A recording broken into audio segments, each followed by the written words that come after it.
Hello everyone and welcome back to another new tour and trip blog. So আজকে আমরা এখন আছি আপাতত হাওড়া স্টেশনে।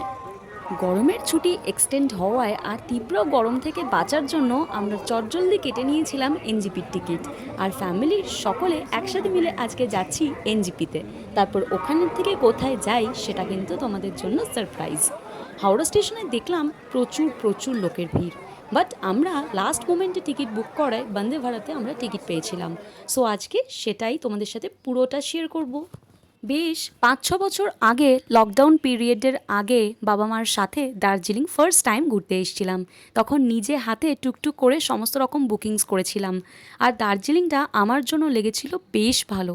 যদিও এখন ক্রাউড অ্যান্ড ট্রাফিক অনেকটাই বেশি বেড়েছে, তারপরেও ফ্যামিলির সকলকে নিয়ে দার্জিলিং যাওয়াটা কিন্তু বাঙালির একটা বেশ ভালো লাগার বিষয়।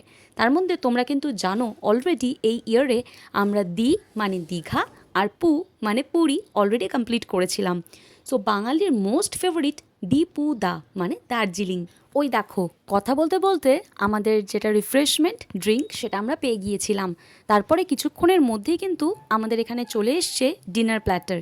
কী আছে সেটাই তোমাদের সাথে শেয়ার করছি। চলো এখানে খুলে দেখি কী আছে। এর আগের বার এনজিপি থেকে ফেরার সময় আমরা চিকেন প্ল্যাটার নিয়েছিলাম, নন ভেজ, বাট এইবার আমরা নিয়েছিলাম ভেজ। আর পুরোটাই তোমাদের সাথে শেয়ার করলাম। এই বন্দে ভারত স্লিপারটা কিন্তু রিসেন্টলি চালু হয়েছে, যেটা এনজিপিতে তোমাদের মোটামুটি 1:40 থেকে 1:45-এর মধ্যে ঢুকিয়ে দেবে। এখানে এনজিপিতে কিন্তু ওয়েটিং রুম আছে, এসি অ্যান্ড নন এসি। আমরা কিন্তু এসি রুমেই একটু ওয়েট করেছিলাম। পার আওয়ার ₹20 পার পার্সন করে এরা নিয়েছিল। সো মোটামুটি 2 ঘন্টা মতন ওয়েট করার পরেই আমাদের গাড়ি চলে এসেছিল, আর আমরা রওনা দিয়েছিলাম পাহাড়ের উদ্দেশ্যে। আমাদের ফ্যামিলির অনেকের জন্যই this is the very first time পাহাড় দেখা, তাই জন্য আমিও ভীষণ এক্সাইটেড ছিলাম।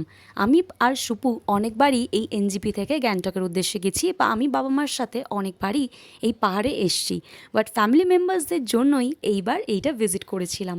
ভীষণ সুন্দর লাগছিল। সো আমাদের ফার্স্ট ডেস্টিনেশন ছিল মিরিক লেক। আমরা ফার্স্টেই সকাল সকাল এখানে চলে এসেছিলাম, আর পুরো সিনারিটা দেখো, জাস্ট একটা যেন মনে হচ্ছে ক্যানভাস পেইন্টিং। ভীষণ সুন্দর এখানকার ওয়েদার কন্ডিশন, না গরম না ঠান্ডা। আর এখানকার ভুলুগুলোকে দেখো যেন একদম টেডি বিয়ার। এখানে এসে আমরা কিছু রিলস তৈরি করে নিয়েছিলাম, সাথে বাবা মাকেও ঘুরে দেখালাম মিরিক লেকটা। আমাদের ফার্স্ট ডেতেই অনেকগুলো স্পটস কিন্তু আমরা কভার করতে চলেছি, বাট এই ব্লগের মধ্যে থাকলো এইটুকুই। আমাদের দার্জিলিং সিরিজের একটা ফুল ব্লগ আমি কিন্তু আপলোড করব আমার চ্যানেলে। So surely like, share, comment and subscribe করতে একদম ভুলো না। Stay tuned for the upcoming parts. Part 2 dropping soon. Tada!